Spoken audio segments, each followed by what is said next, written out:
Me vuelvo a presentar, yo soy Estefanía Rodríguez del Instituto Vasco de Fertilidad, soy ginecóloga, especialista en reproducción humana y directora de investigación del Instituto Vasco de Fertilidad.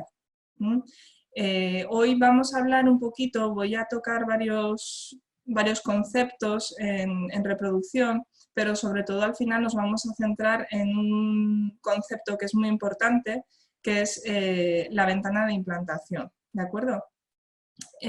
Pero al principio sí que voy a dar unas pinceladas sobre otros aspectos que pueden influir también en que haya o no éxito en un tratamiento de reproducción.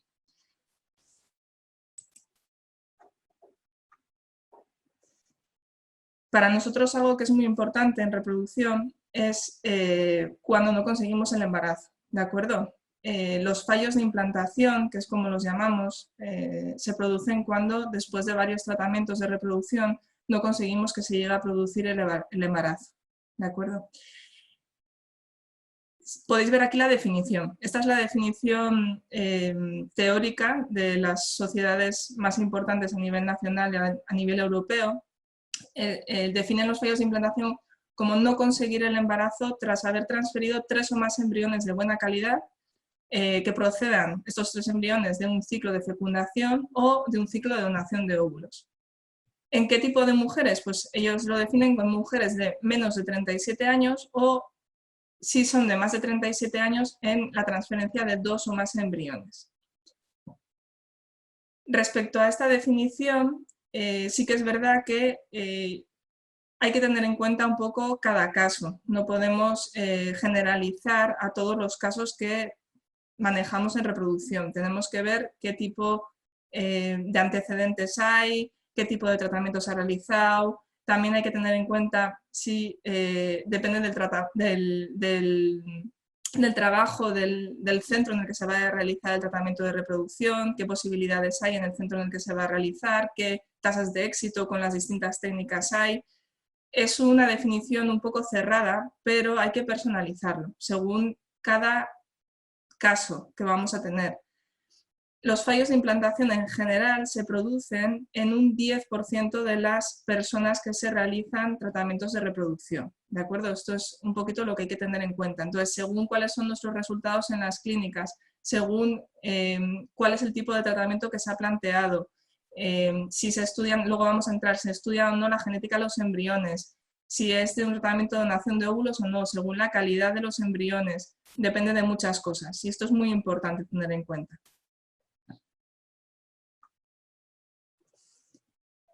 ¿Y cuáles son esas causas? ¿Por qué podemos tener fallos de implantación? Como hemos dicho, es un 10% de los tratamientos que realizamos y puede haber distintos tipos de causas. Puede haber causas a nivel del embrión, puede haber causas a nivel del útero. Es muy importante tener en cuenta los dos factores, que muchas veces nos centramos solo en el factor embrionario, pero el factor uterino es muy importante también. Tenemos que ver que los dos aspectos que van a tener que ver con la consecución del embarazo estén correctos, si hay algún problema en alguno de ellos. Dentro de los problemas en los embriones, factores que van a influir en la consecución del embarazo son factores como la calidad de los embriones o las alteraciones genéticas que pueden tener, que dependen mucho de factores como el factor edad o el factor de la calidad del semen, el factor masculino. A nivel del factor uterino, ¿qué alteraciones pueden producir una disminución en la implantación, en que el embrión se agarre menos al útero? Pues hay alteraciones dentro del útero, alteraciones en la cavidad uterina, por ejemplo, los más frecuentes, los pólipos o los miomas. Si la parte interior del útero, donde se va a agarrar el embrión, el endometrio, está proliferando poco, está engrosando poco, no es de buena calidad. En lo que sí que vamos a profundizar un poquito más es en las alteraciones en la ventana de implantación del endometrio, que luego hablaré de ello. También puede haber alteraciones como la endometritis, que son infecciones que se pueden producir en el útero que nosotros muchas veces no podemos detectarlas de otra forma más que yendo directamente a estudiarlas. O factores inmunológicos. Hay personas que sabemos por los antecedentes que tienen enfermedades inmunológicas, pero hay otras personas que no sabemos porque no hay unos antecedentes de este tipo. Eso también lo podemos estudiar. Voy a dar unas pinceladas también. las trombofilias, alteraciones en la coagulación de la sangre, y hay otros factores que pueden ser multifactoriales, que pueden afectar a varios de estos factores. Por ejemplo, la endometriosis. La endometriosis nos puede afectar, por un lado, a la calidad de los embriones, a la calidad del óvulo, y por otro lado nos puede afectar, dependiendo del tipo de endometriosis, nos puede afectar al útero también. ¿De acuerdo? Esto es importante. Voy a hablar un poquito de las alteraciones genéticas, de los factores inmunológicos, y luego ya vamos a entrar en las alteraciones de la ventana de implantación endometrial. El factor edad. El factor edad es muy importante. ¿En relación con qué? En relación con las alteraciones genéticas de los embriones. Yo creo que en esta tabla se ve muy bien. Es un estudio publicado en muchísimos embriones estudiados genéticamente. Nosotros lo que vamos a hacer es ver si el embrión genéticamente está bien. Luego voy a entrar un poquito en cómo, solo para hacernos una idea. Abajo vemos la edad de la madre. A medida que va avanzando la edad de la madre, a medida que nos vamos acercando a los 40 años, se ve cómo la tasa, aquí pone tasa de euploidía. ¿Esto qué es? Eso sería el porcentaje de embriones cromosómicamente normales, que están bien genéticamente hablando, de los cromosomas, ¿vale? Hablamos de un aspecto amplio de la genética, ¿vale? No estamos hablando de enfermedades concretas, estamos hablando de alteraciones cromosómicas. Como podéis ver, la probabilidad de que los embriones sean cromosómicamente normales va a disminuir muchísimo, sobre todo a partir de los 35 años, de más o menos un 60, entre un 60 y un 80%, 60-70% de embriones normales. En torno a los 40 años ya vamos a estar sobre el 40%, incluso caer en picado. Esto sería un poco los rangos que vamos a estar manejando, va a depender de cada caso y de cada situación. Esto es muy importante porque aunque nosotros hagamos un tratamiento de reproducción según la edad de la mujer que estemos utilizando los óvulos, podemos tener muy poquitos embriones que sean cromosómicamente normales. ¿De acuerdo? Esto es importante. Aquí os enseño un poco, esto es para ver, esto es un embrión en día 5, un blastocisto. Ese es el tipo de embriones con el que trabajamos nosotros en la unidad, en el Instituto Vasco de Fertilidad y en el grupo IVF Live. Son embriones en día 5, los más desarrollados, y aquí este es un grupo de células que se puede coger para hacer una biopsia. Esto es un cariotipo, este es el estudio de los cromosomas, y este es un cariotipo en el que se ve que hay una alteración cromosómica. Tenemos 3 cromosomas 21. Cada uno de estos palitos es un cromosoma. Aquí podemos estudiar cómo están nuestros cromosomas y aquí vemos que hay 3. Eso es una alteración que en el caso de un embarazo evolutivo lleva a desarrollarse un síndrome de Down. ¿De acuerdo? Esto es una alteración cromosómica, hay otras alteraciones cromosómicas, puede haber varios pares de cromosomas que en vez de ser 2 sean 3, puede haber en varios sitios, puede que falte un cromosoma de uno de los pares, puede que haya un trozo de un cromosoma que se cambie por otro cromosoma de otro número, pueden pasar diferentes alteraciones. ¿Qué es lo que pasa? Que depende del tipo de alteración, el embarazo puede llegar al final y puede nacer un niño, por ejemplo en este caso podría nacer un niño con un síndrome de Down, o no. O puede ser un embrión que tenga tantas alteraciones que no llegue siquiera a implantar, que no llegue ni siquiera a dar lugar a un embarazo, o puede ser un embrión que sí que llega a dar lugar a un embarazo, pero que después sea un aborto, normalmente un aborto precoz, un aborto del primer trimestre. ¿De acuerdo? Esto está relacionado con esas alteraciones cromosómicas que nosotros podemos estudiar en los embriones. Abajo hay una tabla para ver un poquito más en porcentajes cuáles pueden ser este porcentaje de embriones cromosómicamente normales. Como veis, a partir de los 35 años ya empieza a caer, en torno a un 44% con 35-37 años, con 42 años o más de 42 años estaríamos en el 11% solamente de los embriones que tengamos que pueden ser cromosómicamente normales. ¿De acuerdo? Eso es una serie muy grande con el estudio de en torno a 58.000 embriones. ¿De acuerdo? ¿Y qué podemos hacer? Porque si vamos a tener embriones cromosómicamente alterados en un ciclo de reproducción, que es en las proporciones en las que estamos hablando, ¿qué podemos hacer para prevenirlo? En la genética tenemos un problema, que a día de hoy no podemos tratarlo. No podemos coger un embrión, estudiar si está cromosómicamente bien o no y decir, vale, si está alterado, lo voy a tratar, le voy a curar esa alteración cromosómica. Eso no lo podemos hacer a día de hoy. Lo único que podemos hacer es seleccionar los embriones que son cromosómicamente normales, que esos son los embriones que vamos a poder transferir y que van a dar lugar con muchísima más probabilidad, no en todos los casos, pero con mucha más probabilidad, a un embarazo normal y a un bebé cromosómicamente normal, ¿de acuerdo? Esto lo podemos hacer con un tratamiento de fecundación in vitro, con un tratamiento de ICSI. En el tratamiento, los tratamientos de fecundación in vitro pueden ser o de fecundación in vitro convencional o de microinyección, introducir un espermatozoide dentro de cada óvulo, ¿vale? En esto consiste el ICSI. ¿Por qué se realiza ICSI? Porque nosotros luego, cuando el embrión se ha desarrollado, vamos a coger las células que os comentaba y vamos a estudiarlas, ¿de acuerdo? Vamos a hacer una biopsia del embrión. Si no hemos realizado un ICSI, puede haber problemas porque cojamos restos de espermatozoides que se han utilizado en la fecundación, porque en una fecundación convencional, por el exterior del óvulo, en una placa dejamos los espermatozoides en una concentración que se ha determinado previamente para dar posibilidades de embarazo y tienen que fecundar ellos solos. En un ICSI no, en un ICSI cogemos un espermatozoide y lo introducimos dentro del óvulo, lo fecundamos en el laboratorio. Entonces, no hay esa posibilidad de que haya restos de espermatozoides alrededor del embrión, ¿de acuerdo? Entonces, hay que hacer una técnica de ICSI. Primero, antes de llegar a esta fecundación, estimulamos los ovarios.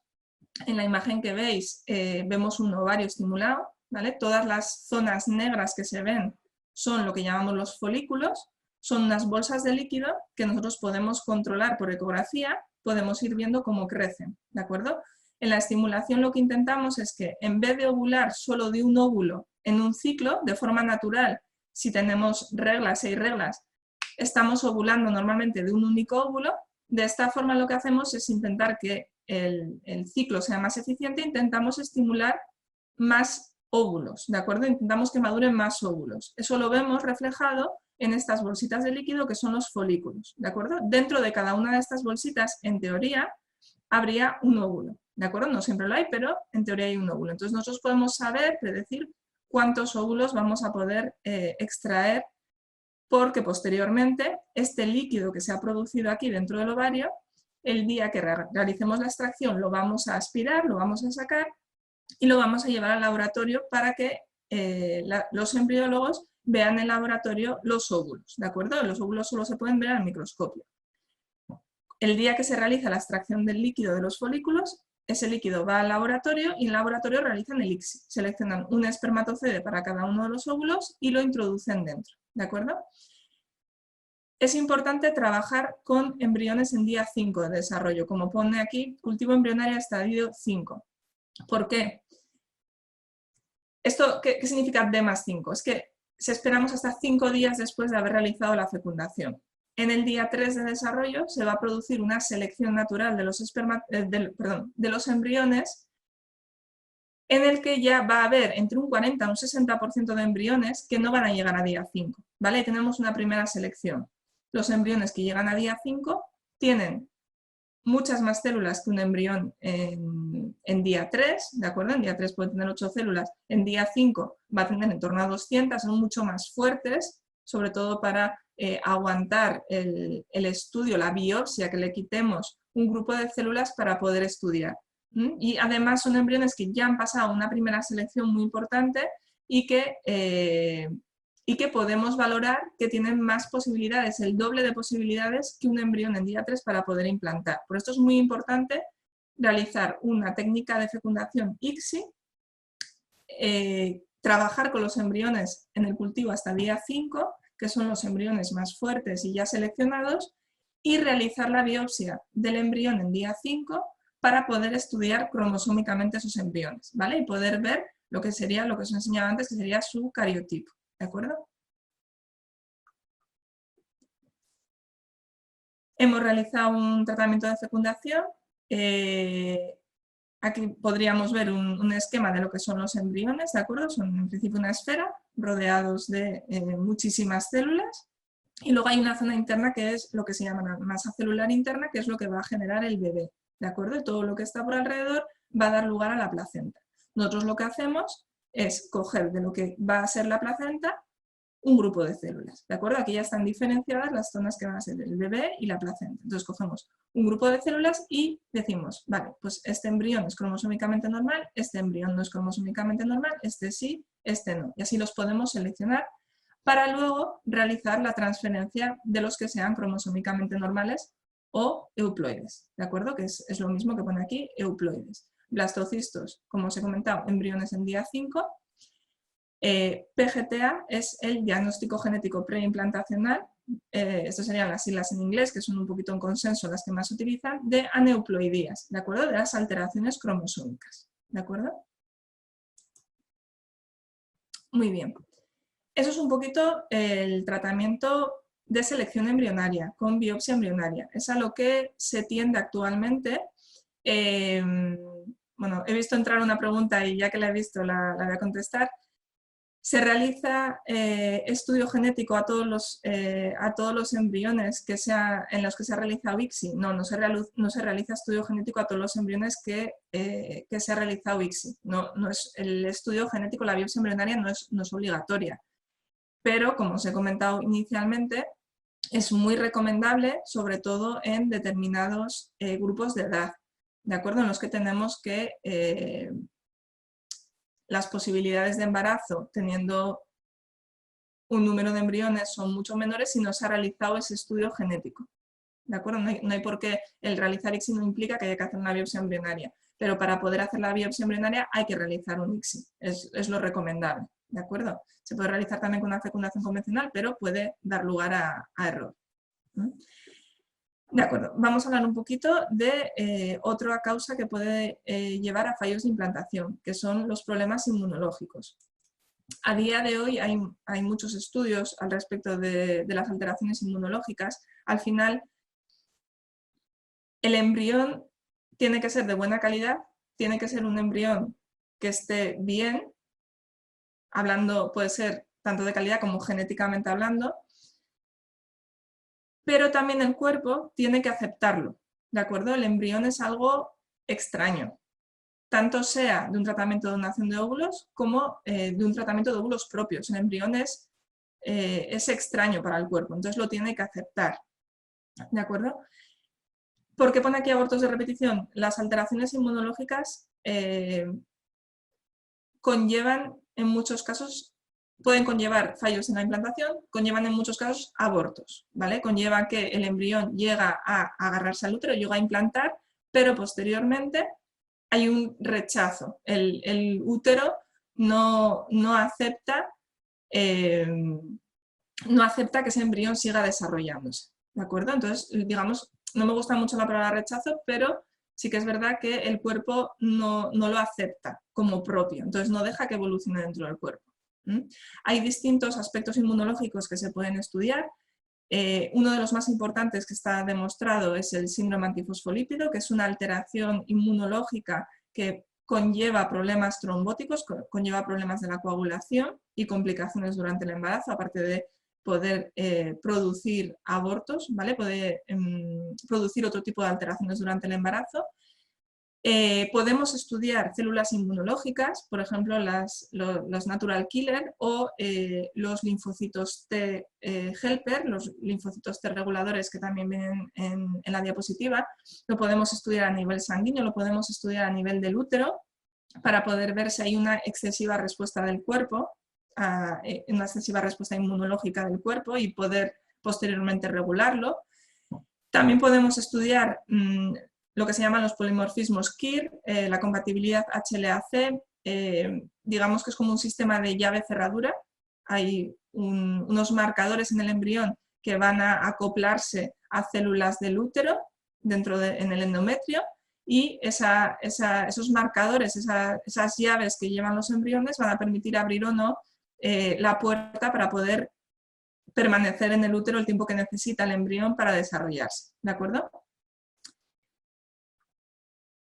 Y vamos ya un poquito al tema del que nos vamos a explayar un poco más, que es en las soluciones de la receptividad, en las alteraciones en la receptividad uterina.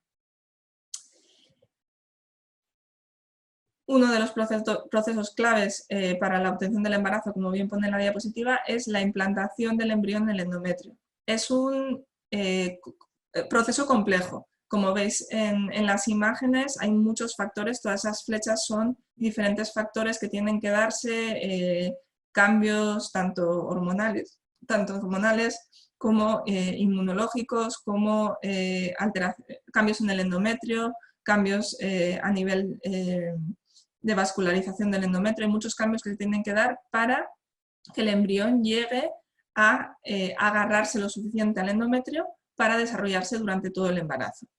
Tiene que ser un endometrio funcional capaz de recibir al embrión, el embrión competente, el embrión de buena calidad, el embrión genéticamente normal. Vamos a entrar ya en materia. ¿Qué es la ventana de implantación? La ventana de implantación, lo voy a decir rápido y vamos viéndolo. Es el momento ideal en el que el endometrio está esperando para recibir al embrión. ¿De acuerdo? El endometrio va cambiando a lo largo del ciclo. No en todo momento del ciclo podemos colocar un embrión dentro del útero y que se implante, que se agarre.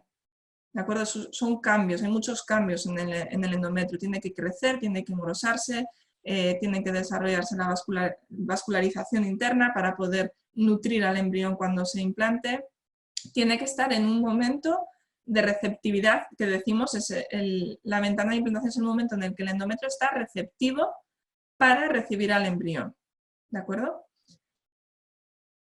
Si esta receptividad está alterada por algún motivo, el embrión no se va a agarrar al endometrio. Falta algo, no va a conseguir esa unión con el endometrio suficiente para poder desarrollarse durante todo el embarazo. Y puede ser responsable de fallos de implantación, que es lo principal, digamos, pero también puede ser responsable de abortos, ¿de acuerdo? Porque esto ya se está viendo en los estudios y es un dato muy importante. Entonces, el endometrio es muy importante saber que va cambiando, que nosotros tenemos que saber que hay un momento en el que es el momento ideal para que el embrión se agarre al endometrio y que ese momento lo podemos estudiar.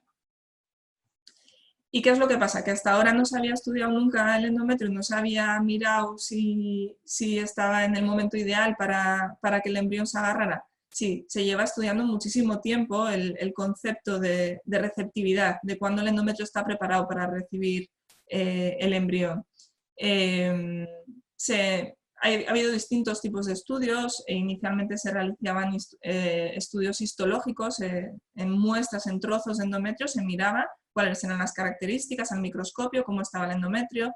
También se han realizado estudios inmunohistoquímicos con marcadores que marcaban de diferentes tonalidades o con diferentes sistemas de marcaje moléculas que se expresaban en las células del endometrio en determinados momentos, ¿vale? Para diferenciar si era un momento adecuado o no era un momento adecuado. Y sí que es verdad que hemos entrado en la era de la genética y a día de hoy lo que se está realizando es un estudio del análisis transcriptómico. ¿Qué es esto? Esto es no solo los genes que se encuentran en el endometrio, sino qué genes están funcionando en ese momento, qué genes están activados. Nosotros lo que estamos estudiando con esto a día de hoy es cómo se expresa la genética en el endometrio, ¿de acuerdo? Para diferenciar los distintos momentos de evolución del endometrio. Os voy a hablar un poquito más concretamente del test ERMAC, que es el que realizamos en nuestro grupo, en el laboratorio IGLS. Es un estudio de la ventana de implantación, un estudio transcriptómico, lo que decíamos, cómo se expresan los genes del endometrio en diferentes momentos del endometrio. En el test ERMAC se estudian 48 genes que se expresan en el endometrio y es una herramienta para estudiar la receptividad endometrial. Podemos saber si el momento en el que lo estamos estudiando es el momento en el que el útero está preparado para recibir el embrión. Aquí podemos ver, este es el esquema del informe cuando se realiza un estudio de ventana de implantación, es el resultado de ese estudio, que ahora os voy a explicar cómo se realiza el estudio. Puede ser receptivo, quiere decir que es el momento en el que hemos hecho la biopsia, que ahora os voy a explicar cómo se hace, es el momento en el que el útero está preparado. Puede ser prereceptivo, que quiere decir que ese momento todavía no ha llegado, que estamos antes, que nos hemos adelantado al hacer el estudio, ¿de acuerdo? Y puede ser posreceptivo. ¿Eso qué quiere decir? Que lo hemos realizado después del momento en el que el útero iba a recibir el embrión, ¿de acuerdo? Esas son digamos, las tres respuestas que nos puede dar el estudio. ¿Y cómo realizamos el estudio? Vamos a coger un ciclo, que no es el ciclo en el que vamos a hacer la transferencia del embrión, y vamos a preparar el útero como si fuésemos a hacer lo mismo que hacemos cuando vamos a hacer la transferencia, lo mismo. Se puede realizar de dos formas esta preparación. Se puede realizar con medicación o sin medicación en la parte inicial, que ahora os explico un poquito en qué consiste, que se llamaría ciclo natural. La forma más frecuente de preparación es la preparación con medicación. Lo que vamos a hacer es simular un poco lo que es el ciclo del endometrio, ¿de acuerdo? Vamos a hacer dos fases de tratamiento. En la primera fase, después de que baje una regla, se pone un tratamiento con estrógenos, con estradiol, que va a durar un mínimo de 2 semanas. Tenemos que realizar al finalizar ese periodo una ecografía, un estudio ecográfico, tenemos que realizar un estudio hormonal para valorar cómo se encuentran las hormonas en ese momento, si está bien nuestros niveles hormonales, vamos a mirar principalmente dos hormonas, tanto los estrógenos como la progesterona, y en ese momento, si está todo correcto, vamos a iniciar el tratamiento con progesterona, que es la segunda hormona que en el ciclo, cuando tenemos un ciclo de forma natural, normal, produce nuestro cuerpo después de ovular, ¿de acuerdo? La progesterona es muy importante porque es la llave que en un momento determinado va a abrir la ventana de implantación, ¿de acuerdo? Cuando estamos hablando de realizar el estudio del endometrio, ¿dónde lo realizamos? Lo realizamos en una muestra del endometrio. Tenemos que realizar una biopsia endometrial en el momento que nosotros íbamos a hacer la transferencia del embrión. En vez de transferir el embrión, hacemos una biopsia del endometrio. Cogemos un poco de tejido endometrial, esta técnica se realiza en la misma consulta, puede ser molesta, pero normalmente se tolera bien, no hace falta hacerla con anestesia, y enviamos esa muestra, ese tejido, al laboratorio de genética. Luego os enseñaré un poquito cuál es el proceso. Esa es la forma de realizar con medicación. Si lo realizamos en ciclo natural, la diferencia es que durante la primera parte de la preparación no vamos a poner estrógenos, vamos a hacer un seguimiento más exhaustivo con ecografías para ver cómo está funcionando nuestro cuerpo, para ver cómo estamos preparando el ovario para ovular, ¿de acuerdo? Y tenemos que coger justo antes del momento en el que se va a ovular, ¿de acuerdo? ¿Para qué? Para provocar la ovulación nosotros, porque si no, no sabemos cuándo se ha ovulado y cuándo el cuerpo empieza a producir progesterona. Eso es muy importante, la progesterona es en muchos aspectos la clave, ¿de acuerdo? Del inicio de esa preparación final del endometrio. Y lo que vamos a hacer es poner una medicación que se llama HCG para ovular, ¿de acuerdo? Es una inyección que se pone un día cuando vemos que ya el ovario está preparado para ovular y provocamos la ovulación. El día que se provoca la ovulación, el día que vemos que se va a ovular, se pone un complemento de progesterona. Pues eso decía, es sin medicación, pero sí que lleva un complemento de progesterona en la segunda parte, ¿de acuerdo? Y vamos a realizar la biopsia endometrial, como os he comentado, la muestra de la biopsia endometrial, el mismo día que si no hubiésemos realizado la biopsia endometrial y vamos a realizar la transferencia del embrión. Una cosita que no he comentado es ¿cuándo? ¿Cuándo se realiza la primera biopsia endometrial? En lo que llamamos progesterona más 5,5, que es 5 días y medio después de iniciar la progesterona, ¿de acuerdo? Nosotros lo contamos casi por horas, ¿de acuerdo? Son 5 días y medio después, realizamos esa biopsia endometrial inicial. La biopsia endometrial, como os comentaba, es una técnica que se realiza en consulta, no hace falta anestesia, se tolera bastante bien, es un poco molesta, sí que es verdad, y cogemos una pequeña muestra del interior del útero, ¿de acuerdo?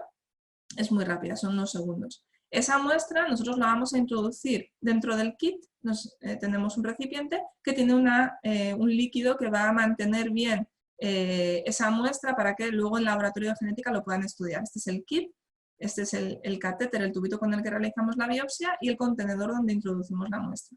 Esto sería un consentimiento informado que explicamos en consulta y esta es la cajita que se contiene, ¿de acuerdo? Entonces, esa muestra se envía al laboratorio de genética y en 2-3 semanas tenemos el resultado. ¿Qué nos va a decir el resultado? Si es receptivo, si es prereceptivo o si es posreceptivo. ¿Qué es lo que tendremos que hacer en cada caso? Si es receptivo, sabemos que tenemos que hacer el mismo tipo de preparación el día que vayamos a hacer la transferencia embrionaria. O sea, en el siguiente ciclo prepararemos el útero de la misma forma que lo hemos hecho en ese ciclo de preparación, porque este resultado no va a cambiar de un ciclo a otro. Puede cambiar con los años, puede cambiar por otros motivos, pero de un mes a otro no va a cambiar. Si nos ha dado un resultado no receptivo, tanto prereceptivo como posreceptivo, lo que tendremos que hacer es volver a realizar la biopsia endometrial cambiando los días de progesterona. Si nos ha dado que es prereceptivo, quiere decir que en el día 5,5 todavía el útero no estaba preparado para recibir el embrión. En las recomendaciones del resultado del estudio de la ventana de implantación nos dirá que realicemos la siguiente biopsia en el día 6,5. Entonces tendremos que hacer un ciclo nuevo de preparación con 6,5 días de progesterona. ¿De acuerdo? Es muy importante confirmarlo, porque en la mayoría de los casos podemos decir que con una nueva biopsia, una segunda biopsia, vamos a obtener el resultado, pero sí que hay casos en los que puede no ser en día 6,5, puede ser en día 7,5, estos casos hemos tenido, o puede ser que la ventana no solo esté desplazada en el tiempo, sino que esté acortada. Entonces tendremos que encontrar el momento exacto en el que vamos a colocar el embrión, porque puede ser más complicado encontrar ese momento si está acortada. Os quería presentar el estudio de validación de ERMA para que veáis un poquito. Se realizó, este es uno de los estudios iniciales en pacientes en los que se realizaba tratamientos de donación de óvulos. Esto quiere decir que la calidad de los embriones era muy buena. 204 parejas con más de 2 fallos en tratamientos de fecundación y que entraban en un tratamiento de donación de óvulos. Se realizó el estudio de la ventana, lo que os comentaba, P más 5,5, eso es progesterona más 5,5, en el día 5,5 de la progesterona, y se obtuvieron los resultados de las biopsias. Hubo dos grupos, uno en el que se siguió la recomendación que daba la ventana de implantación, que quiere decir que se realizó la transferencia cuando la ventana de implantación nos dijo que teníamos que hacerlo, y hubo otro grupo en el que no se realizó en ese momento. Se realizó más de 12 horas de variación respecto al momento en el que decía el resultado. De todos esos casos, el 72% fueron receptivos y el 28% fueron no receptivos. Aquí ya tenemos un primer dato. Parece que cuando hay fallos en los tratamientos, más o menos una tercera parte de las personas pueden tener un problema en la ventana de implantación. De ellos, un 15% fueron prereceptivos y un 13% fueron posreceptivos. Y estos son las tasas de embarazo en cada grupo. En el primer grupo, que es el grupo, las columnas verdes son los que los resultados fueron receptivos, en el segundo las columnas naranjas son los que no fueron receptivos. En global, no se ha separado por prereceptivo o por receptivo, no receptivo. Si el estudio fuera receptivo y la primera columna es si se siguieron las recomendaciones del test, un 73% de embarazo. Si no se siguieron las recomendaciones del test y hubo una variación de en torno a 12 horas, bajó un poquito, un 70%, pero más o menos fue estable. Cuando el test había dado alterado, había dado no receptivo, si seguíamos las recomendaciones del momento que nos decía, la tasa de embarazo llegó al 75%. Pero cuando no seguíamos esas recomendaciones, la tasa de embarazo bajó a un 33%. Esto es muy importante. En pacientes en los que se ve que la ventana de implantación está alterada, la tasa de embarazo, si no se ha seguido, el resultado del estudio de la ventana de implantación, baja a menos de la mitad. Y otro dato, que eso es el estudio inicial, luego a posteriori hay otros datos, pero otro dato que también nos hace pensar que es importante a la hora de valorar casos con abortos, es porque de todos estos casos que os he comentado inicialmente, esto es llegar a la ecografía del latido, ¿vale? Estos son embarazos ya evolutivos, que ya una vez hemos visto el latido cardíaco del embarazo ya mejora mucho el pronóstico. En los que se había seguido la recomendación y el resultado había sido receptivo, a esta ecografía llegaban el 56%. En los que no se había seguido la recomendación, solo llegaban el 38%. ¿De acuerdo? La caída es importante. Había más abortos en el grupo con resultado receptivo que no se había seguido la recomendación del test. ¿De acuerdo? En el otro grupo la caída es constante, similar. Y bueno, un poquito para terminar, os voy a presentar un caso clínico que lleva un poquito de todo lo que hemos estado hablando. Es una pareja, una infertilidad de 3 años de evolución, 2 abortos previos, ella 38 años y en principio el estudio seminal realizado al varón era normal. Se realizaron otros estudios complementarios. La histeroscopia es un estudio en el que vemos el útero por dentro directamente, es un estudio, como hemos comentado inicialmente, en el que podemos descartar pólipos, podemos descartar miomas, podemos ver si hay signos de que haya una infección crónica, podemos ver varias cosas con esta técnica. Y en principio había sido normal. Y también se había realizado un estudio inmunológico que también había sido normal. Se realizaron 3 tratamientos de ICSI, de fecundación ICSI, con estudio genético de los embriones y se obtuvieron 2 embriones de 7 cromosómicamente normales. De los 7 embriones al final los tratamientos, solo 2 fueron cromosómicamente normales.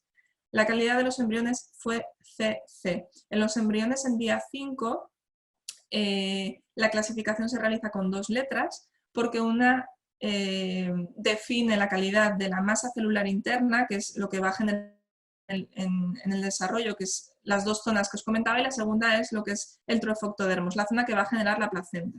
Entonces, en la clasificación va de A a D, A es lo mejor, D es lo peor de calidad. Entonces eran de tipo C, no eran de muy buena calidad los embriones.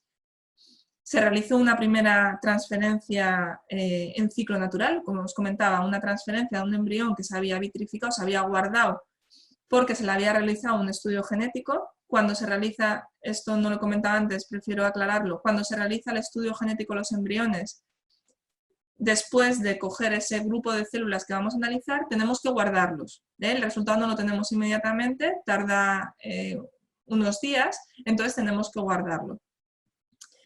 Y la criotransferencia significa que lo desvitrificamos, lo recuperamos y lo transferimos en una preparación en ciclo natural, como os he comentado antes, el endometrio sin medicación en la fase inicial de la preparación. El resultado fue negativo y se planteó realizar el estudio de ventana de implantación, en el que nos dio un resultado prereceptivo en la biopsia inicial de progesterona más 5,5 y receptivo en progesterona más 6,5. Se realizó una transferencia del segundo embrión que quedaba guardado y también el resultado fue negativo. Entonces, en este caso también se valoró la calidad de los embriones, ¿de acuerdo? Porque era otro factor, aparte de que la ventana de implantación inicialmente estaba alterada, era otro factor que podía influir en el resultado y se recomendó realizar donación de óvulos. En el tratamiento de donación de óvulos obtuvieron 5 embriones cromosómicamente normales, también decidieron estudiar cromosómicamente los embriones y en la primera transferencia de donación de óvulos con la preparación del útero en progesterona más 6,5, 6 días y medio después de empezar con la progesterona, el test de embarazo fue positivo y después llegó a ser un embarazo evolutivo normal. Entonces, hay distintas claves que tenemos que tener en cuenta a la hora de valorar por qué no estamos obteniendo el resultado positivo. Una clave muy importante es el factor edad, otra clave muy importante es el factor masculino, del que no hemos hablado, pero que también es muy importante, que nos daría para muchas charlas. El estudio de la receptividad endometrial es algo muy importante y que tenemos que valorar. Y las soluciones inmunológicas. Todo esto de lo que estamos hablando puede tener tratamiento y si no tiene tratamiento hay posibilidad de selección de embriones, ¿de acuerdo? Y digo no tratamiento por el tema de la genética, nosotros no lo podemos tratar, no lo podemos curar, pero sí que hay otras soluciones como la selección de los embriones. Con las nuevas tecnologías tenemos muchas posibilidades de llegar a detectar cuál es la causa de que estemos teniendo problemas en los tratamientos, problemas de fallos de implantación. Entonces, hay que personalizar cada tratamiento, hay que evaluar cada caso y hay que valorar cada detalle para saber cuál puede ser el problema en cada uno de los casos. Estos son nuestros 3 grupos. Como os he comentado, somos el grupo IVF Life. Y en España tenemos 3 centros, IVF Spain Alicante, Procreatec en Madrid y el Instituto Vasco de Fertilidad al que pertenezco en San Sebastián. Entonces, bueno, esta es un poquito la charla. Aquí os dejo, este es el contacto, por si tenéis alguna duda directa para hacer por email o que os pueda surgir posteriormente, ¿de acuerdo? Y ahora lo que voy a mirar son las preguntas, porque aún no he respondido en el momento de la charla, pero no me quería centrar en ello. Luego os voy a poner otra vez el contacto, pero lo que quiero hacer es compartir las preguntas para que las podáis ver todos, porque yo creo que es muy interesante. Vale.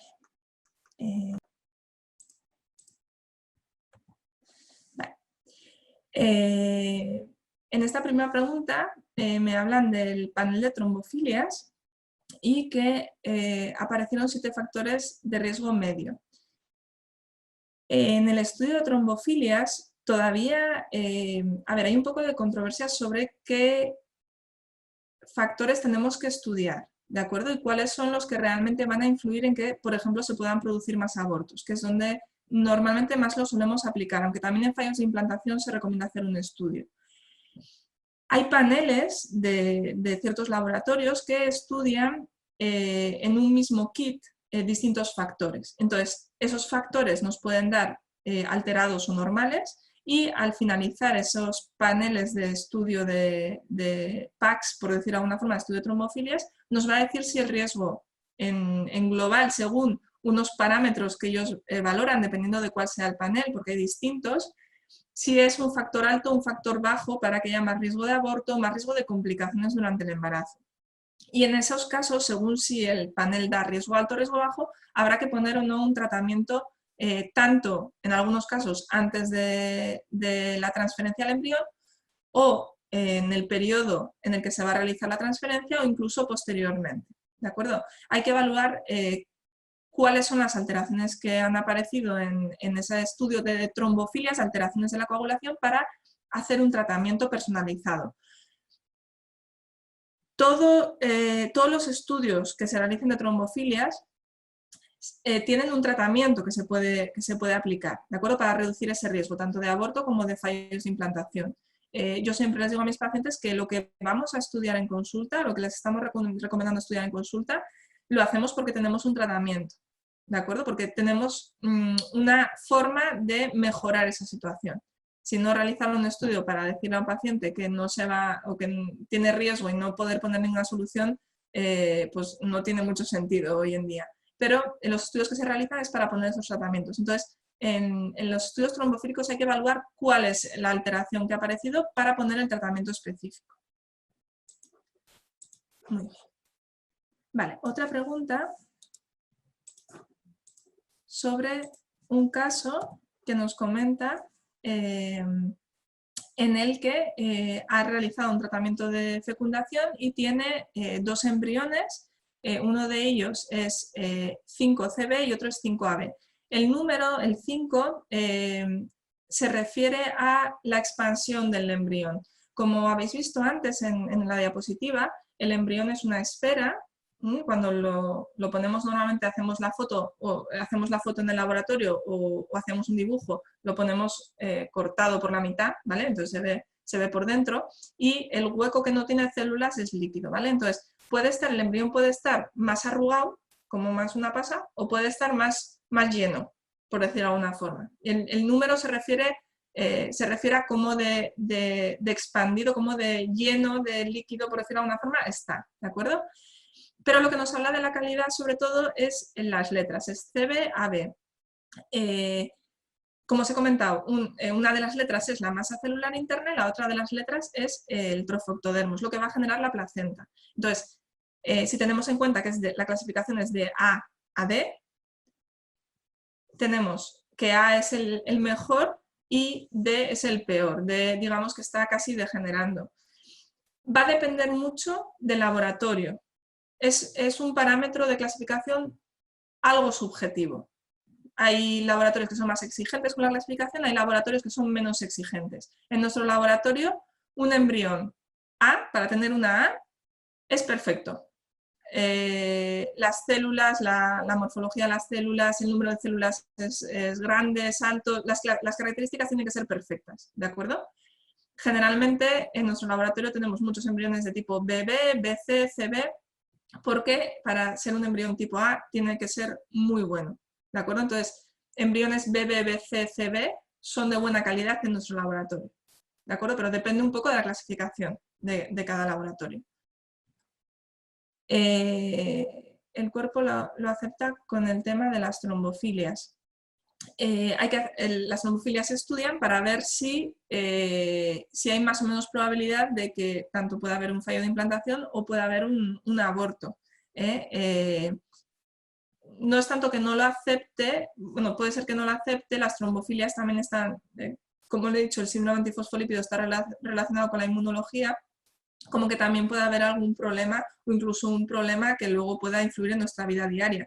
Hay ciertas trombofilias que pueden influir en otros aspectos y es importante también saberlo, ¿de acuerdo? No sé si espero haber respondido la pregunta. Vale. Nos quieren preguntar si el hecho de haber recibido radioterapia a nivel del recto por un carcinoma puede afectar negativamente o muy negativamente la correcta preparación del endometrio para la implantación con éxito. Una mujer, la compañera que nos escribe, tiene 37 años, 3 fallos de implantación con embriones propios y otros 3 con óvulos de donante. Llega a conseguir en la preparación endometrial un espesor de 7 milímetros, trilaminar, esa es una característica ecográfica que nosotros vemos cuando hacemos la ecografía, que hay 3 líneas en la ecografía, eso es bueno a la hora de hacer la ecografía, y tiene realizados los estudios y se han probado distintas medicaciones y todos los estudios posibles. Y a pesar de ello, parece que después de tener todos los resultados de los estudios que se han realizado, sigue habiendo problemas de implantación. ¿La radioterapia puede influir en las características del útero? Sí, sin ninguna duda. Sí que es verdad que depende, tiene que ser una radioterapia que haya afectado al útero, ¿de acuerdo? No una radioterapia a nivel de la garganta o una radioterapia en otras zonas, no tendría por qué, porque con la protección que se utiliza habitualmente y con los tratamientos actuales que realizan el tratamiento de forma muy concreta precisamente para que no haya otros problemas, no tendría por qué haber. El recto es una estructura que está detrás del útero, está pegado al útero, está muy cerca. Entonces, a la hora de realizar ciertos tratamientos, eso puede afectar a las características del útero.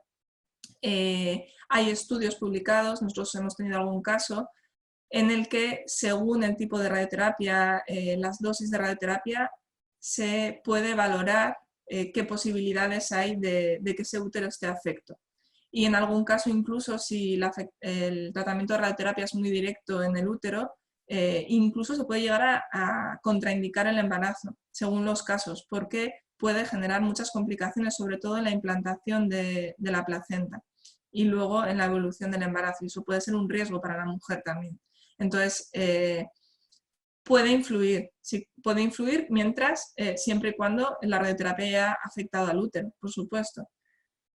Aunque el resto de estudios no den normales, es un tema más funcional del útero, un tema más de cómo se encuentra ese útero, ese endometrio. Sí, claro que puede influir. Sí. ¿Cuándo utilizar la preparación endometrial con medicación o de forma natural? Los estudios que tenemos comparando preparación con medicación, preparación con ciclo natural en la población, o sea, en general, En los tratamientos no hay diferencias de tasas de embarazo. ¿Por qué? Porque si no utilizaríamos siempre uno de ellos, ¿de acuerdo? Va a depender de muchos factores. Diferencias principales. El tratamiento con medicación lleva medicación. Hay mujeres que no la toleran bien. Si no se toleran bien los estrógenos, tendemos a realizar un tratamiento en ciclo natural. El tratamiento con medicación es más fácilmente controlable. ¿Controlable en cuanto a qué? En cuanto a las fechas en las que se va a organizar o realizar la transferencia. En ciclo natural va a depender de cómo funcione el cuerpo, de cómo vaya evolucionando el ciclo de la mujer de forma natural. Entonces es mucho más difícil saber exactamente cuál es el día en el que se va a realizar la transferencia. Para realizar, por ejemplo, ciclos de donación de óvulos, de embriones en fresco, ¿de acuerdo? Si vamos a realizarlo con óvulos en fresco, si tenemos una donante en estimulación y tenemos que preparar a la receptora para hacer la transferencia al embrión cuando ese embrión llega a día 5, como no sabemos exactamente el día que vamos a realizar la punción de la donante hasta pocos días antes y tenemos que coordinar con la preparación del útero de la mujer receptora, no lo podemos hacer en ciclo natural, ese tipo de preparación. Tendríamos que vitrificar, guardar los embriones y preparar el útero después, porque si no es casi imposible poder preparar a las dos mujeres a la vez. Hay distintos aspectos que hay que valorar, sobre todo el tema de la tolerancia a la medicación y luego, dependiendo de los ciclos. Hay mujeres que no se puede hacer con ciclo natural, hay mujeres que tienen ciclos muy irregulares y es muy difícil prepararlas de esa forma. Tienen que venir muchísimas veces, quizá no arranque el ciclo. Hay muchos aspectos que hay que valorar. Otra pregunta que me gusta mucho. Transfer de 1 o 2 embriones. Vale. Nosotros somos a favor de la transferencia de un único embrión. De hecho, es nuestra recomendación en todas las consultas. ¿Por qué? Como os he comentado, trabajamos con embriones en día 5 de desarrollo. Esos embriones ya están seleccionados inicialmente de forma natural, como os comentaba, en día 3. Esos embriones tienen más potencial de implantación, más potencial de generar un embarazo. Esos embriones nunca vamos a poder, aunque transfiramos un embrión, nunca vamos a poder decir que no puede haber un embarazo gemelar, porque ese embrión se puede dividir. Es muy bajito el porcentaje, está en torno al 1%, pero sí que hay, estos casos se ven y tenemos casos de este tipo. Si transferimos 2 embriones en día 5, tenemos de esta forma riesgo de tener un embarazo triple, cuádruple incluso si hubiese una mala suerte. Y las posibilidades... nosotros lo más importante es ya no solo la posibilidad de embarazo, sino la posibilidad de que ese embarazo llegue a término bien, con la madre sana, con el bebé sano y que el parto también vaya lo mejor posible y que haya las máximas posibilidades de que nazca un bebé sano. ¿Qué es lo que pasa? Si transferimos 2 embriones, sobre todo si lo hacemos en día 5, las posibilidades de embarazo múltiple son mucho mayores que en día 3, porque en día 3, como os comentaba, las tasas de embarazo caen a la mitad. Entonces, si se transfieren embriones en día 3, se transfieren 2 para aumentar las tasas de embarazo, a riesgo de tener embarazos múltiples, pero es que en día 5 estamos más convencidos de que hay muchas posibilidades de embarazo y si ponemos 2, tenemos muchísimas posibilidades de embarazo múltiple. ¿Y eso qué conlleva? Que hay más riesgo de complicaciones durante el embarazo, más riesgo de prematuridad, más riesgo de ingreso en intensivos neonatales, más riesgo de complicaciones para la madre, no solo durante el embarazo, sino en el parto también. Entonces, todo eso hay que evitarlo. Y al final el objetivo es que llegue un bebé sano a casa. ¿De acuerdo? Por eso, como la tasa de embarazo, al transferir un embrión, guardar los demás, porque los podemos guardar, los podemos vitrificar si hay más embriones, y transferir otro embrión, uno, en otro ciclo de preparación, si no ha habido buen resultado con el primero, es la misma posibilidad de tener ese embarazo en el primero, vamos a reducir esas posibilidades de embarazo múltiple de gemelos y vamos a intentar la máxima seguridad para las pacientes. ¿De acuerdo? Vale. Hay una paciente que parece que había empezado la preparación para realizar el ERNAP, pero ha tenido que cancelarla. por la situación en la que estamos ahora. Se ha tenido que anular principalmente por los traslados, porque tenemos que tener la máxima seguridad con los pacientes y los viajes, los traslados son un riesgo en este aspecto a día de hoy. Entonces ha habido que retrasar las preparaciones, ha habido que retrasar los tratamientos y se encuentra preocupada porque ha habido alguna alteración. Si la preparación ha sido con medicación, normalmente cuando se deja la medicación para retrasarlo, hay un manchado normalmente, se puede alterar ese ciclo porque realmente la preparación está, digamos, parando un poco nuestro ciclo natural, nuestro ciclo del cuerpo, entonces luego el cuerpo cuando ya dejamos la medicación vuelve a funcionar. La medicación es muy segura, la medicación que se pone para la preparación es muy segura, en unas dosis justas para que no haya efectos secundarios, para intentar que haya el menor efecto secundario posible y hay que estar, yo creo que hay que transmitir tranquilidad porque en cuanto se puedan retomar todos estos estudios se van a retomar. Entonces, sí que es verdad que igual el ciclo después de dejar la medicación pues puede estar un poquito más alterado por este hecho, pero luego se puede retomar de forma normal, no va a generar ningún efecto a largo plazo ni ningún problema, tanto ni en los ovarios como ni en el útero. Estar tranquilas, se ha habido que retrasar este tipo de estudios o de preparaciones porque no se ha demostrado y no hemos visto que tenga ningún efecto a largo plazo, ¿de acuerdo? Vale. Otra pregunta que nos hace otra compañera es la tasa de éxito de un tratamiento de ICSI al realizar un tratamiento de receptividad endometrial en una mujer de 41 años. Vale. Una pregunta muy interesante. Tengo que puntualizar varias cosas. Va a depender de si se realiza el estudio genético de los embriones o no. Si se realiza el estudio genético de los embriones y tenemos un embrión cromosómicamente normal, ¿de acuerdo?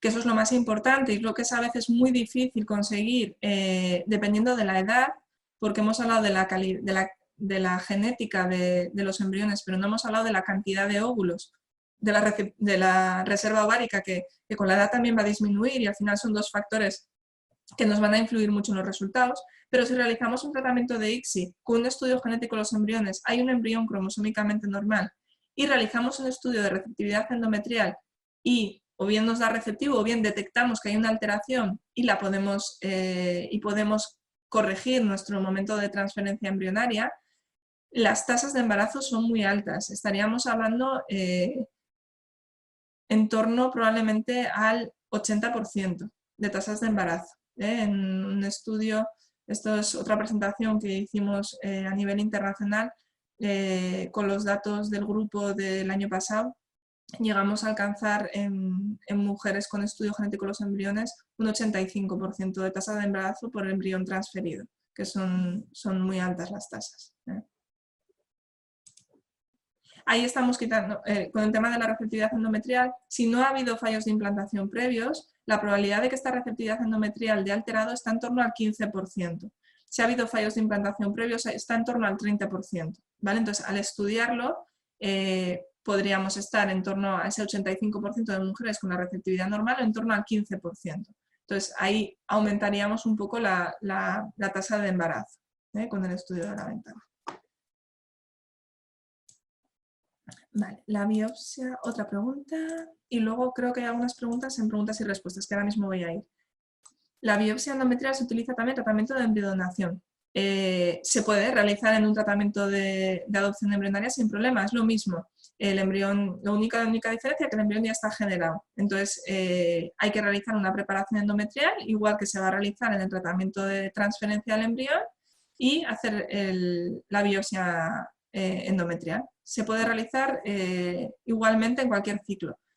Lo que no se podría realizar, por ejemplo, sería en un ciclo de fecundación en el que se va a realizar una transferencia de un embrión sin guardarlo, en una transferencia en fresco. En ese mismo ciclo no lo podemos realizar, lo tendríamos que haber realizado previamente, tendríamos que haber realizado el estudio previamente, pero si el estudio sale alterado, nosotros el embrión lo tenemos que vitrificar, lo tenemos que guardar, ¿Por qué? Porque los días de desarrollo del embrión en laboratorio no van a coincidir probablemente con la ventana de implantación, si esta está alterada. ¿De acuerdo? Entonces, lo que vamos a tener que hacer es preparar el útero de la misma forma que hemos hecho para el estudio de la biopsia endometrial. Congelar, guardar, vitrificar ese embrión y preparar el útero para hacer la transferencia en diferido, ¿de acuerdo? En otro ciclo de preparación, ¿de acuerdo?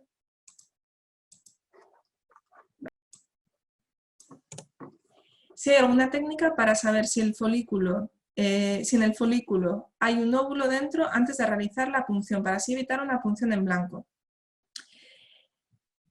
Si hay alguna técnica certera que nos diga que seguro que no hay un óvulo, a día de hoy no. Porque el óvulo nosotros en la ecografía no lo podemos ver, ¿de acuerdo? Entonces, podemos intuir de alguna forma que la respuesta que está habiendo, aunque en la ecografía sea de un tipo, pueda llevar a menos óvulos de los que creemos. Quiero decir, si en un tratamiento estamos viendo 10 folículos en una estimulación de la ecografía, hay algo que nos llama la atención de ese ciclo, el cómo se está respondiendo a la estimulación, que sea muy lento, depende de algunos factores. Y un estudio hormonal nos da, por ejemplo, unos estrógenos muy bajos, podemos pensar que no todos esos folículos, no todas esas bolsitas de líquido están llenas de óvulos, ¿de acuerdo? Que no todas están produciendo esas hormonas que nosotros podemos detectar. Pero no es seguro tampoco. Son aspectos que muchas veces vemos a posteriori. ¿De acuerdo? O sea, no hay una técnica, si hay por ejemplo un folículo y se hace la ecografía, la evolución es buena, la estimulación, tal, probablemente las hormonas estén correctas, probablemente en relación con la evolución de la estimulación, por ejemplo en un folículo solo, si hay uno, pero no hay una técnica que nos diga seguro si el óvulo está dentro, porque en la eco no podemos ver el óvulo. Eso se vería en el líquido que se extrae. Otra de las preguntas, también muy buena, es, no la voy a copiar porque me copia con el nombre, entonces casi prefiero, pero os la digo. ¿Qué define que el médico indique que se realice la biopsia de endometrio o no? A día de hoy, una indicación clara son fallos de implantación. Cuando, según el protocolo del centro que realiza el tratamiento, estamos ante unos fallos de implantación, hay que realizar un estudio de la ventana de implantación. En nuestro centro, por las características de nuestro trabajo, por los embriones en desarrollo en día 5, porque recomendamos hacer estudio genético por diversos factores, cuando ya hemos tenido 2 fallos, cuando hemos transferido 2 embriones y sin tener sospecha de que haya ningún otro problema, hemos tenido problemas, recomendamos hacer la biopsia.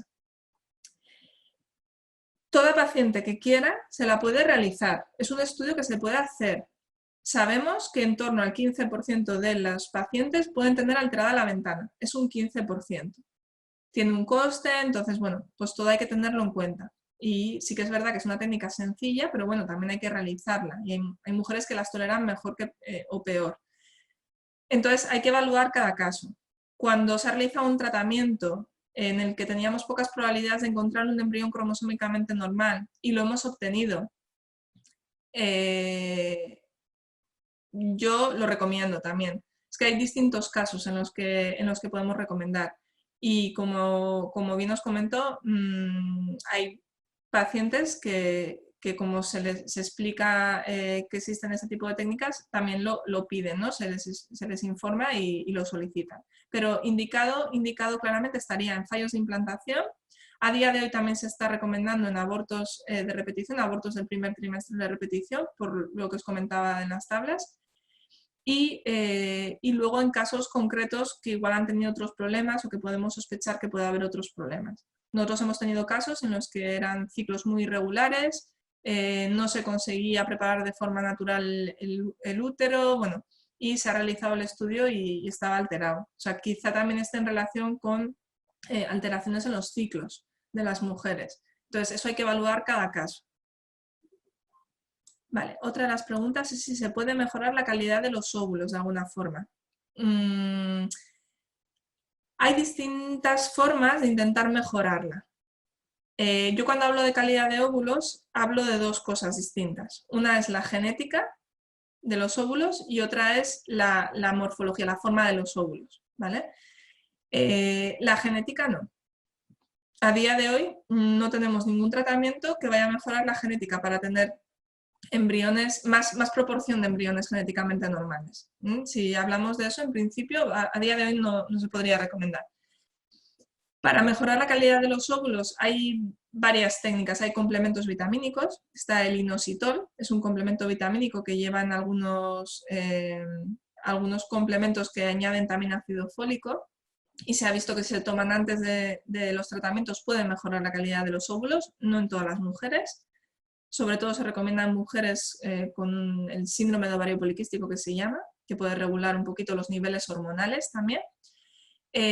Hay protocolos de preparación de los ovarios, protocolos que llamamos de preparación de los folículos antes de una estimulación, en el que aumentamos un poco el nivel interno de estrógenos y con eso intentamos que el ambiente en el que se desarrollan esos óvulos sea más favorecedor, porque hay un nivel un poquito superior de estrógenos, hay niveles inferiores de otro tipo de hormonas que pueden influir en la estimulación.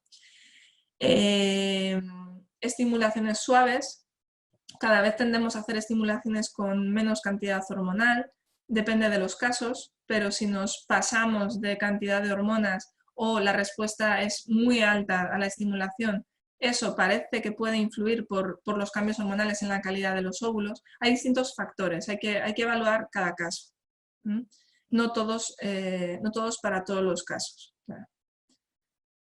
Vale, otra de las preguntas, ¿cuántas veces se puede realizar el ERMAP? Es una buena pregunta.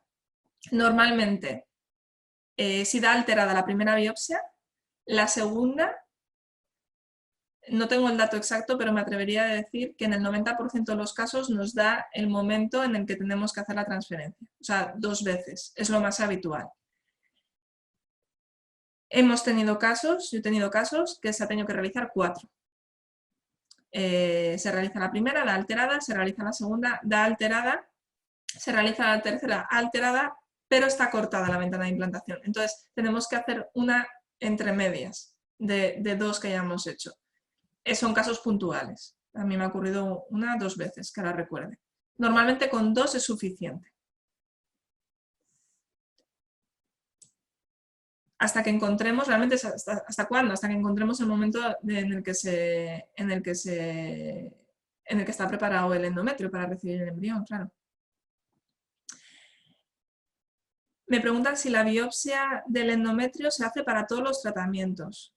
Sería para la donación de embriones. Creo que es un poco lo que he respondido antes. Se puede realizar para cualquier tratamiento, pero cualquier tratamiento en el que los embriones se guarden, ¿de acuerdo? Porque hay que preparar el útero de la misma forma que vamos a hacer la biopsia, ¿de acuerdo? Con la misma preparación.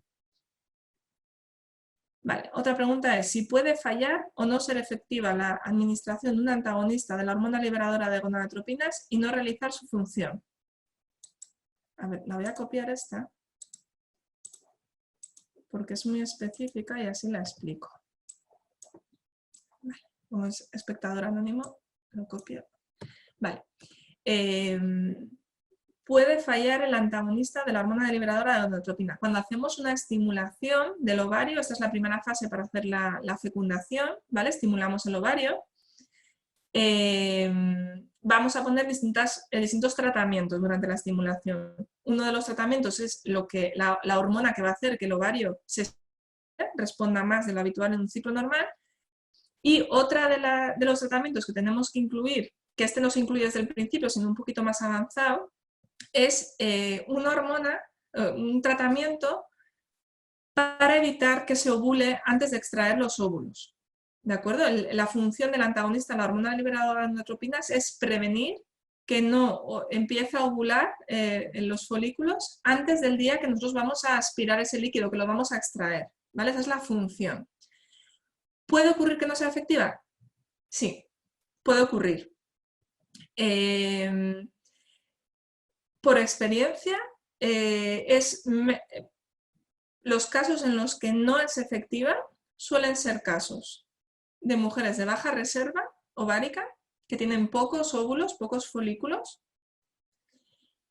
que responden mucho a la estimulación. Y no me refiero a mucho con muchos folículos, porque tienen pocos, sino muy rápido. Sí, esto puede ocurrir. Hay distintos protocolos. Este es el protocolo que llamamos protocolo corto con antagonista, en el que se utiliza el antagonista de la hormona liberadora, pero podemos utilizar otro tipo de protocolos de estimulación, en los que no utilizamos antagonista, sino utilizamos agonista. ¿De acuerdo? Y esos también bloquean la ovulación. Hay que evaluar cada caso, pero sí, puede ocurrir que no sea eficaz. Sí, la charla va a quedar grabada. En principio, en un tiempo, lo que no os puedo confirmar es en cuánto tiempo estaría disponible para volver a consultarla. Sí. ¿Cómo mejorar la sincronía del crecimiento de los óvulos con una antimülleriana baja y pocos óvulos? Vale. Explico para que todo el mundo entienda la pregunta, porque es una buena pregunta. Vale, la hormona antimülleriana es una hormona que se utiliza para valorar la reserva ovárica, que es algo de lo que hoy no hemos entrado porque bueno, hay mucho de lo que hablar. La hormona antimülleriana se libera directamente del ovario. Es una de las hormonas que más utilizamos para evaluar ya no solo cuántos óvulos hay, cómo está la reserva ovárica, sino la respuesta al tratamiento. ¿Vale? Está muy en relación con cómo se va a responder al tratamiento de estimulación. Si está bajita,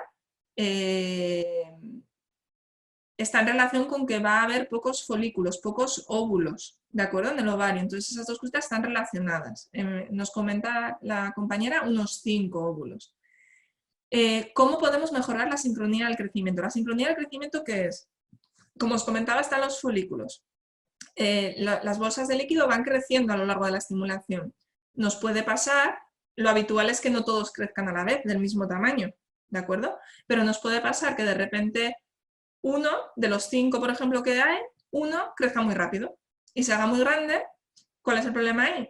Que va a llegar al momento en el que va a ovular, tenemos un margen, ¿vale? El tamaño de los folículos tiene un margen para poder provocar la ovulación y poder extraer el óvulo, pero se puede pasar de tamaño también, y eso no es bueno. Y puede alterar además todas las hormonas a nivel de la estimulación. Entonces, la sincronía es intentar que todos crezcan más o menos al mismo tamaño, que no sea exactamente el mismo, que no se pase ninguno muchísimo y que vaya a estropear un poquito lo que es la estimulación. Hay distintas técnicas para poder mejorar la sincronía. Por ejemplo, una es hacer un tratamiento cortito unos días antes de iniciar la estimulación con anticonceptivos. ¿Qué hacemos? Bloqueamos el inicio de la aparición de las hormonas internas. Yo suelo decir que es como un reseteo, reseteamos un poquito todo y cuando los quitamos damos el pistoletazo de salida con las hormonas que ponemos para el tratamiento. Entonces, es una forma de intentar que luego todos crezcan a la vez, que no sea ninguno el que empiece antes que otro, controlando un poquito sus niveles hormonales. Distintos protocolos de estimulación, por ejemplo, para intentar mantener un poquito la sincronía. Antes se habla de los protocolos con agonistas, que son distintas medicaciones que se pueden utilizar. También podemos usar, ¿de acuerdo? Para intentar mejorar el crecimiento. En mi experiencia, lo que os comentaba antes, intentar hacer estimulaciones suaves. Cuando hay una baja reserva, muchas veces nos pasa que intentamos hacer estimulaciones con mucha medicación. Sí que es verdad que lo que queremos es que respondan el máximo posible, y si hay poquitos queremos que respondan todos, pero es que hay veces que nos estamos pasando. Entonces, si bajamos esa dosis de medicación, a veces lo que conseguimos es que vayan más lentos, que no se disparen tanto. Hay distintas técnicas. Vale. Y por ahora la última pregunta que veo, que ahora voy a mirar el chat por si acaso hay alguna otra, es esta que voy a copiar.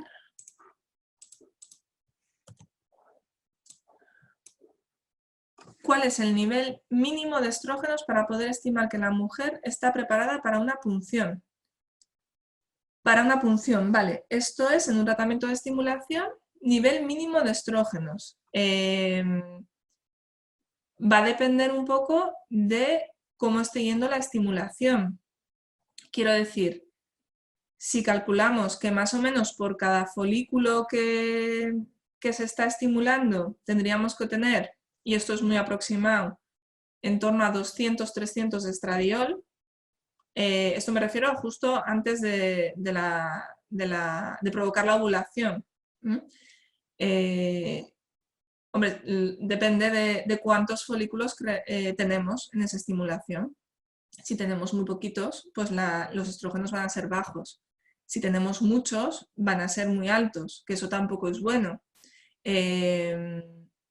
Normalmente siempre antes de una punción, o casi siempre antes de una punción, se realiza una analítica para ver los niveles hormonales.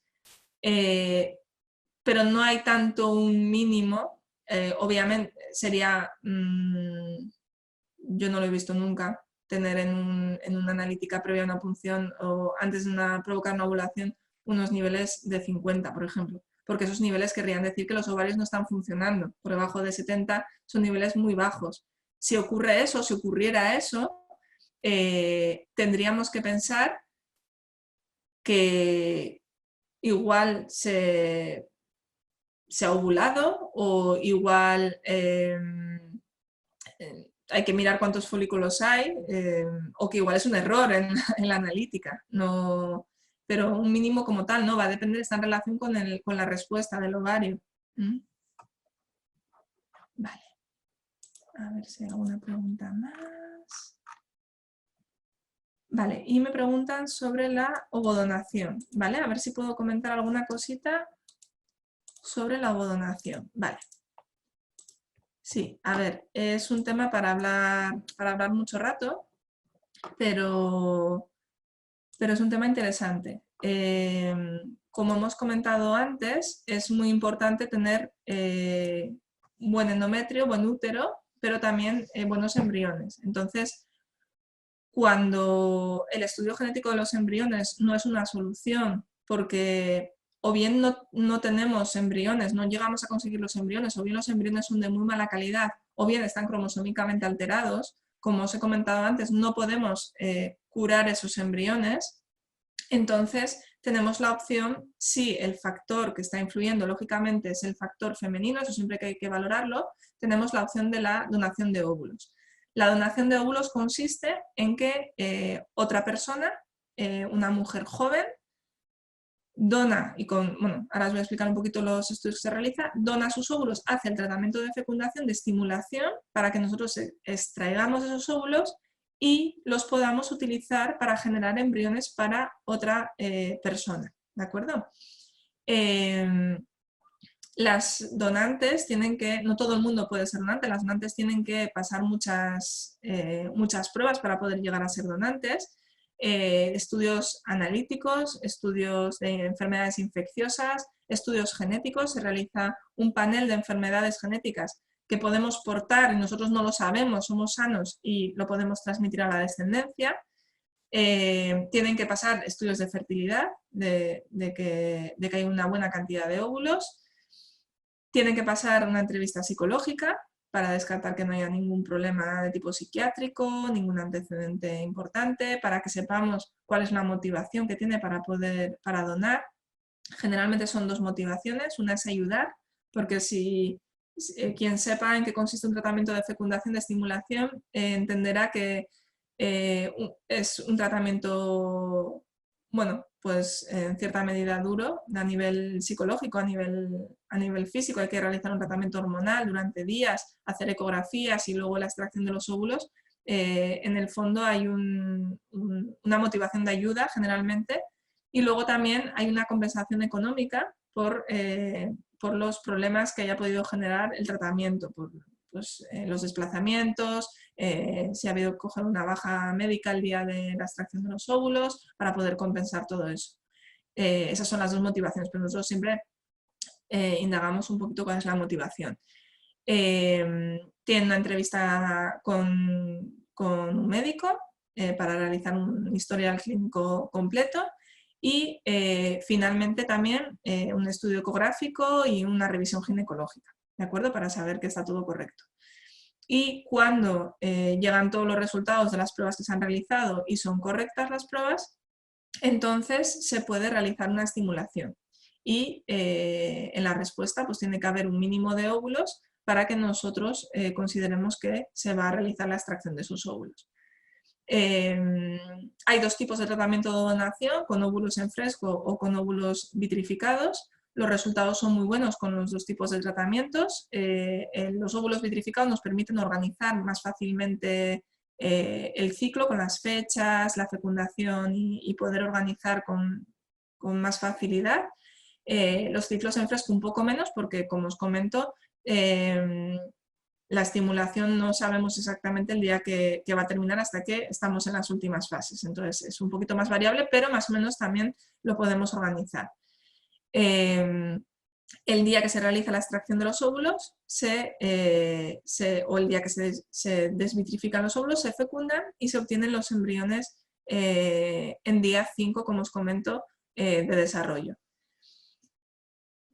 Ese mismo día la transferencia puede realizarse en fresco, o sea, el mismo día que se obtienen los embriones en día 5, la mujer receptora ya está preparada porque ya hemos realizado su preparación para recibir los embriones, o bien si se va a realizar un estudio genético, hay que realizar el estudio genético, guardarlos y realizar la transferencia después, ¿vale? Esas son un poco las dos formas. En España la selección de la donante para cada mujer se realiza por las características físicas y es una donación anónima. La donante no sabe a quién dona y la receptora no sabe quién le está donando los óvulos, ¿de acuerdo? Solo en el caso de que haya un peligro para la vida del bebé se podría llegar a saber quién es la donante, ¿de acuerdo? Pero no es lo habitual.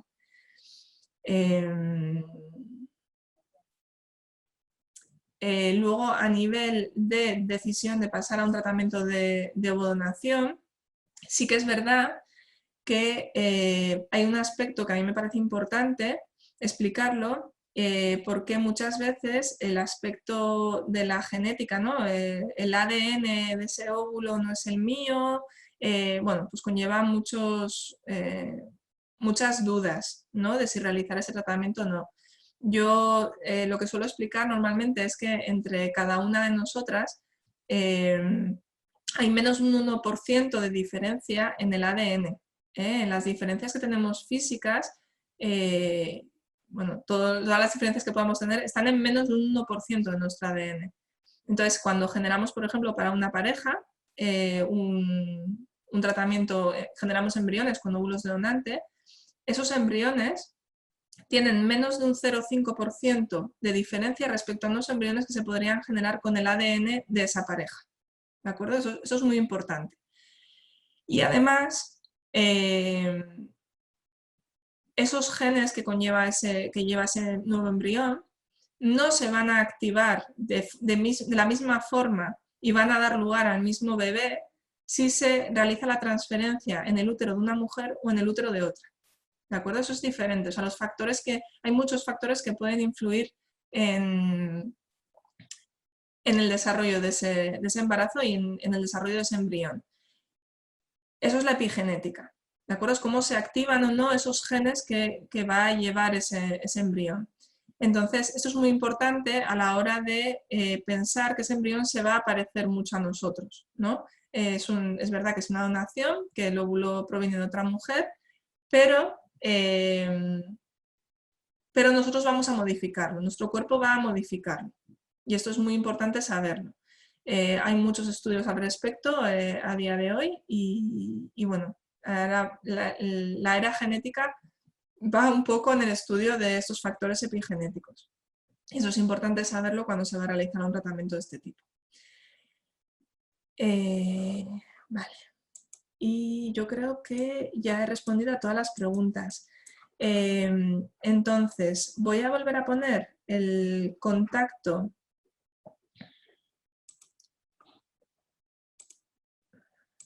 que estaría aquí, para si alguien no le ha dado tiempo a copiarlo. Este sería el contacto. Para cualquier duda de cualquier tipo administrativo, dudas de costes que también suelen surgir, para dudas que surjan posteriormente y que queráis también hacernos, sin ningún problema nos podéis escribir y estaré encantada de responderlas.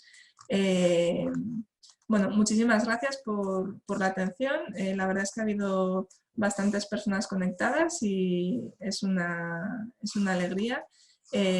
Mucho ánimo en la situación en la que nos encontramos ahora. Hay que intentar aprovechar estos días para, bueno, pues para informarnos o informarnos en la medida de lo adecuado de los aspectos que nos pueda, de las dudas que podamos tener para poder tomar buenas decisiones y para cualquier duda pues estamos disponibles. Nosotros no hemos cerrado el contacto con los pacientes, seguimos en contacto. De hecho, yo creo que es un buen momento para resolver todas las dudas iniciales, hacer consultas online, poder tener más información de cada caso concreto, aunque sí que es verdad que habéis hecho muchas dudas concretas, pero igual quedan otras por resolver o del tipo de tratamiento más adecuado en cada caso y estamos disponibles para poder resolverlas. Muchísimas gracias.